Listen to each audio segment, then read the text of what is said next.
அனைவருக்கும் வணக்கம்.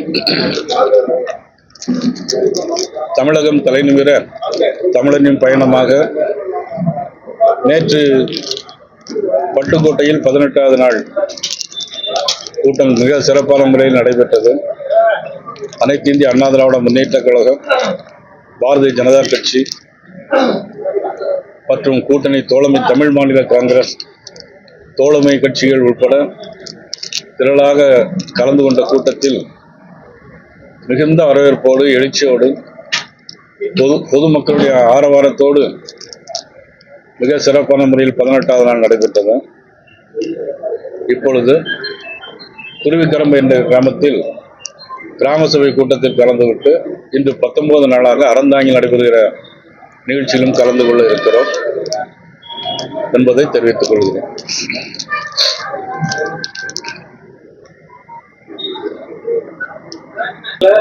பட்டுக்கோட்டை பேரவாசி தொகுதிக்கு பிஜேபி கேண்டிடேட் கொடுப்பீங்களா, கூட்டணி கட்சி கொடுப்பீங்களா? இன்னும் தேர்தல் தேதி அறிவிக்கல. நாங்கள் எல்லாரும் ஒன்றா தான் இருப்போம். ஆனால் உங்கள் கேள்வினால யார் யாருக்குங்கிற மாதிரி பிரச்சனைகள் வராத மாதிரி தலைமை என்ன முடிவு பண்ணுகிறதோ அகில இந்திய தலைமை, இங்கே அண்ணா திராவிட முன்னேற்ற கழகத்துடைய பொதுச் செயலாளர் மதிப்பிற்கு மரியாதைக்குரிய அண்ணன் எடப்பாடியார் அவர்கள் எல்லோரும் கலந்து பேசி ஒருமித்த கருத்து கிடைக்கும். தமிழக வெற்றி கழகத்தை பிஜேபி தமிழக வெற்றி கழகம் நிறைய முரண்பாடு இருக்கு. எப்படிங்க? நீங்க பிஜேபி தமிழக வெற்றி கழகத்தை மென்மையா எழுதுறீங்க, அவங்களோட எல்லாருக்கும் அவங்க சப்போர்ட் பண்ணி பேசுறீங்க, அவங்க முழுக்க முழுக்க முரண்பாட பேசுறது. அதாவது எங்களை பொறுத்தவரை யாரையுமே எப்பொழுதுமே தீவிரமா எதிர்க்கிறது இல்லை, கொள்கை அளவுல தான் எதிர்க்கணுமே தவிர தனிப்பட்ட முறையில் எந்த தாக்குதலும் எந்த எதிர்ப்பும் எங்களை பொறுத்த மட்டிலும் இதுவரையிலும் கிடையாது, இனிமேலும் அது இருக்காது. அவர்களை பொறுத்தவரையில் என்ன சொல்ல, நாங்கள் அவங்க சப்போர்ட் பண்றோன்னு சொல்ல முடியாது. கரூரில் நடந்த சம்பவத்திற்கு அது யாராக இருந்தாலும், நாளைக்கு நீங்களே ஒரு பொதுக்கூட்டம் போட்டதா இருந்தாலும், ஒரு தனி மனித தாக்கலை தேசிய ஜனநாயக கூட்டணி என்றுமே ஏற்றுக்கொள்வதில்லை.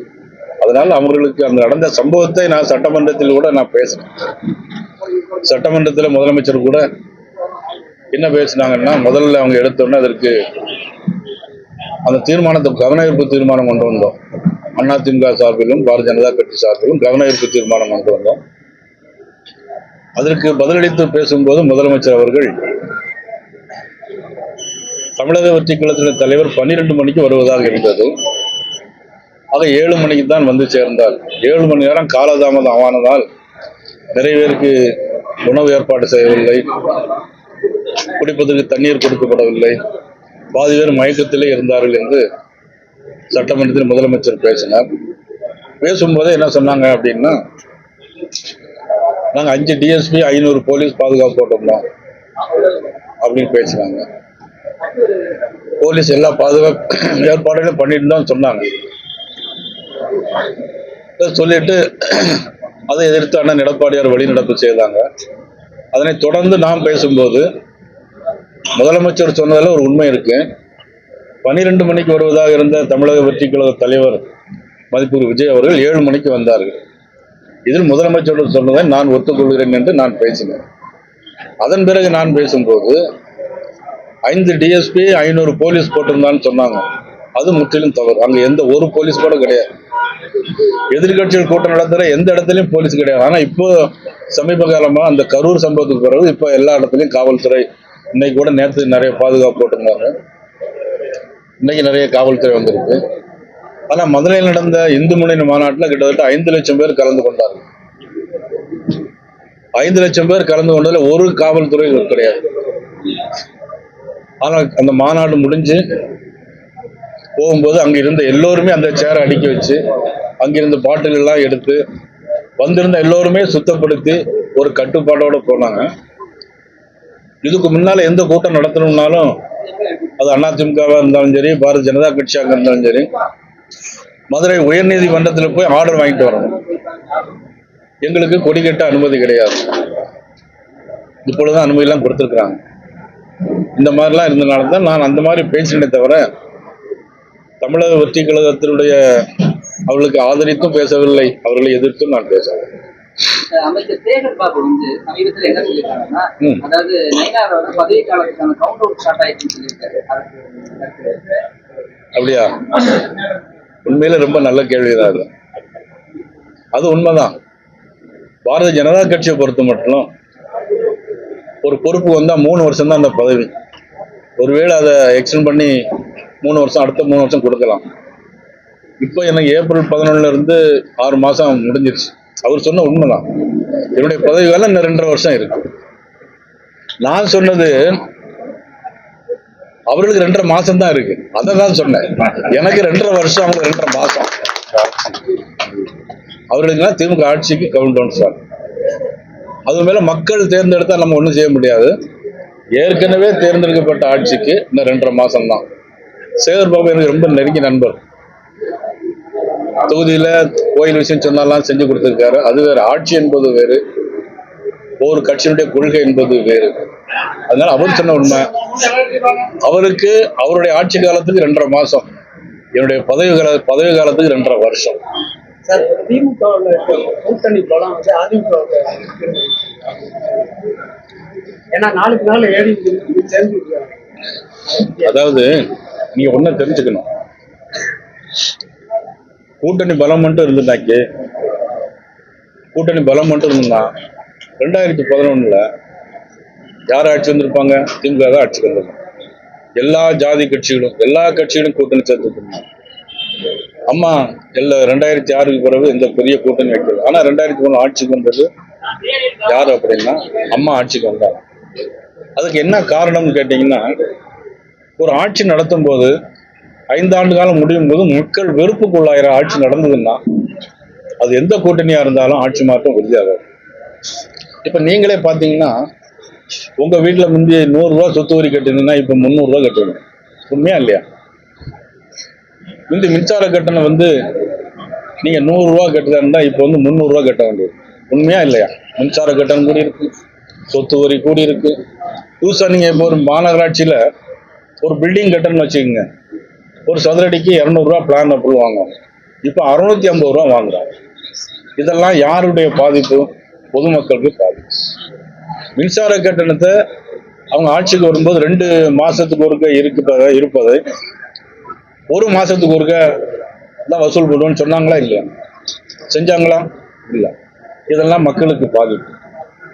அதாவது ஒன்ன சொல்லிட்டு ஆட்சிக்கு வந்துட்டு ஏமாற்றும் போது மக்கள் ஏமாற்றம் அடைகிறார்கள். ஏமாந்து ஓட்டு போடுறாங்க. 1000 ரூபாய் தருவேன்னு சொன்னாங்க. ஆட்சிக்கு வந்த உடனே பாராளுமன்ற தேர்தல் வர்ற வரைக்கும் அவங்க வந்து அந்த 1000 ரூபாய் கொடுத்தாங்களா? இல்ல, கொடுக்கல. ஏன் கொடுத்தாங்க? பாராளுமன்றத்தில் வெற்றி பெறணும் அப்படின்னு. ஆக இதெல்லாம் ஒட்டுமொத்தமா நிறைய விஷயம் சொல்லிட்டு போகலாம். ஆசிரியர்களை நிரந்தரமாக்கும்னு சொன்னாங்க. துப்புரவு பணியாளர்களுக்கு ஓய்வூதியம் கொடுக்கும்னு சொன்னாங்க. ஓல்டு பென்ஷன் கொடுப்போம்னு சொன்னாங்க.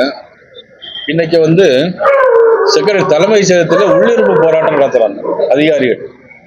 தலைமைச் செயல் அதிகாரிகள், ஆசிரியர்கள், அரசு ஊழியர்கள், ஓய்வூதிய இல்லாத மக்கள், துப்புரவு தொழிலாளர்கள், பொதுமக்கள் எல்லாருடைய ஒட்டுமொத்தையும் அவங்க இன்னைக்கு சம்பாத்தியம் பண்ணியிருக்காங்க. சம்பாத்தியம் பண்ணிட்டு ஒரு 50,000 கோடி ரூபாய்க்கு மேலேயும் இன்னைக்கு சம்பாத்தியம் பண்ணியிருக்காங்க. ஒட்டுமொத்த மக்கள் உறுப்பையும் சம்பாத்தியம் பண்ணியிருக்காங்க. ஒரு 50,000 கோடி ரூபாய்க்கு மேலேயும் நல்லா சம்பாத்தியம் பண்ணிட்டாங்க. இதை வச்சு இன்னைக்கு பத்திரிகை, மீடியா, ஊடகங்களை வச்சு இன்னைக்கு பூஸ்ட் பண்றாங்க. அந்த அளவுல தான் இன்னைக்கு அரசாங்கம் இருக்கு. அதனால உறுதியா வரக்கூடிய 2026 தேர்தலில் தேசிய ஜனநாயக கூட்டணி ஆட்சி அமைக்கும். எங்களை பொறுத்த மட்டிலும் யார் வரக்கூடாத ஆட்சிக்கு என்று சொன்னால் திமுக ஆட்சிக்கு வரக்கூடாது. யார் வர வேண்டும் என்று சொன்னால் அண்ணன் இபிஎஸ் அவர்கள் வர வேண்டும். சொல்லியிருக்காரு, திமுகவுக்கு எங்களுக்கு தான் போட்டி அப்படின்னு சொல்லியிருக்காரு. நான் விந்தையான விஷயம். ஒரு கவுன்சிலர் கூட ஆகல. ஆதவர்ச்சின் பணம் இருந்தா பணத்தை வச்சு ஆட்சி பிடிக்கலாம்னு நினைக்கிறாராங்கிறது தெரியல. ஒரு கவுன்சிலர் கூட இன்னும் இல்ல. ஏதோ கூட்டத்தை கூட்டம் வர்றதுனால எல்லாரும் இப்ப கூட்டம் தேர்தல் இப்ப கூட்டம்னா நிறைய கூட்டிடலாம். ஆட்சிக்கு வரணும், மக்களுடைய நன்மதிப்பை பெறணும், சட்டமன்ற உறுப்பினர் வரணும். அதனால போட்டிங்கிறது யார் என்பது பாரதிய ஜனதா கட்சி 300 நாடாளுமன்ற உறுப்பினர் மேல இருக்கும், 1200 எம்எல்ஏக்கள் மேல இருக்கும். எங்களுடைய கட்சி உலகத்திலே மிகப்பெரிய கட்சி. அந்த கட்சி நாங்க சட்டம் ஒழுங்கு திமுக. அது கேட்கவே வேண்டாமே. அதுல என்ன சந்தேகம்? கோயம்புத்தூர்ல ஒரு தனியா இருக்க ஆணும் பொண்ணையும் தூக்கிட்டு போய் அருவாளால வச்சு வெட்டிட்டு அவங்க விடிய காலம் 4 மணி வரைக்கும் கூட்டு பாலியல் பலாத்காரம் யாருடைய ஆட்சி நடக்குன்னா அது திராவிட முன்னேற்ற கழக கட்சியில். 10 வயது சிறுமியை விட்டு வைக்கிறது இல்லை, 70 வயது பெரிய பெண்களையும் விட்டு வைப்பதில்லை. கஞ்சா போதைப் பொருள் எங்க விற்கிறாங்கன்னா ஸ்கூல் வாசல்லே விற்கிறாங்க, கல்லூரி வாசல்லே வைக்கிறாங்க. குக்கிராமங்கள்ல டீலர் இருக்கு கஞ்சா திமுக ஆட்சியில. பிறகு என்ன செய்ய முடியும்? போலீஸுக்கு யாரும் பயப்படுவதில்லை. ரவுடிஸ் நேற்று காவல்துறை விரட்டி காவல்துறை குடியிருப்புக்குள்ள போய் வெட்டி கொண்டு இருக்காங்க ஒரு சம்பவம். இதெல்லாம் சட்டம் ஒழுங்கு எப்படி இருக்குங்கிறது மக்கள் தான் தீர்மானம்.